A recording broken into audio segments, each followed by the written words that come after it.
Hi நண்பர்களே, இன்னைக்கு வீடியோவில் நம்ம ஒரு பிரம்மாண்டமான ஒரு ஃபேஸ் பேக் தான் பார்க்க போகிறோம். ஆரஞ்சு பழ தோலை வச்சு நம்ம இப்படி ஸ்கின்னை ஹெல்த்தி வச்சுக்கிறது தான் பார்க்க போகிறோம்.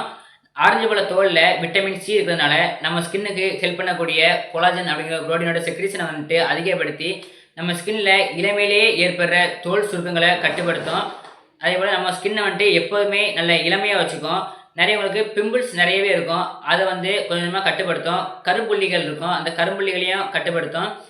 கண்ணுக்கு கீழே வந்துட்டு கருவளைய மாதிரி இருக்கும், அந்த இதையும் கொஞ்சம் கொஞ்சமாக கட்டுப்படுத்தும். நீங்கள் இப்போ தான் ஃபஸ்ட் டைம் நான் சொல்கிற இந்த ஃபேஸ் பேக்கை ட்ரை பண்ணுறீங்க அப்படின்னா, ஃபஸ்ட் டைம் நம்ம இந்த ஃபேஸ் பேக்கை அப்ளை பண்ணும்போது ரொம்பவே எரிச்சலாக இருக்கும்.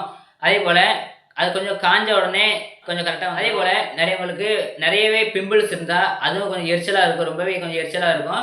சென்சிட்டிவ் ஸ்கின்னில் அவங்க அப்ளை பண்ணுறதை கொஞ்சம் அவாய்ட் பண்ணுறது நல்லது. இந்த ஃபேஸ் பேக்கை எப்படி தயாரிக்கணும் அப்படின்னு நான் சொல்லி தரேன். ஆரஞ்சு பழ தோலை எடுத்து நம்ம சின்ன சின்ன பீஸாக வெட்டி ஒரு கிண்ணத்தில் நம்ம சுடு தண்ணியை சுட வச்சு அதை நம்ம வெட்டி வச்ச ஆரஞ்சு பழ தோலை உள்ளே போட்டு ஒரு அரை மணி நேரம் நல்லா கொதிக்க விடுங்க. அந்த ஆரஞ்சு பழ தோலை வந்து நல்லா லேசாயிரும். அந்த ஆரஞ்சு பழ தோலை நம்ம மிக்சியில் வச்சு நல்லா அரைச்சிடணும். அந்த அவிச்ச தண்ணியை வச்சு நல்ல பேஸ்ட் மாதிரி அரைச்சிருங்க. அதுக்கப்புறம் அதுக்கு ஃபேஸில் நம்ம அப்ளை பண்ணி நம்ம ஒரு 20 நிமிஷம் நல்லா ஊற வச்சு நம்ம ஃபேஸை கழுவணும் அப்படின்னா ரொம்பவே பிரைட்டாக இருக்கும். இந்த ஃபேஸ் பேக் எப்படி இருந்துச்சு அப்படின்னு நீங்கள் ட்ரை பண்ணி பார்த்து நம்ம கமெண்ட்டில் சொல்லுங்கள். உங்களுக்கு பிடிச்சிருந்தது அப்படின்னா லைக் பண்ணுங்கள், ஷேர் பண்ணுங்கள், கமெண்ட் பண்ணுங்கள். மறக்காம சேனலை சப்ஸ்கிரைப் பண்ணுங்கள்.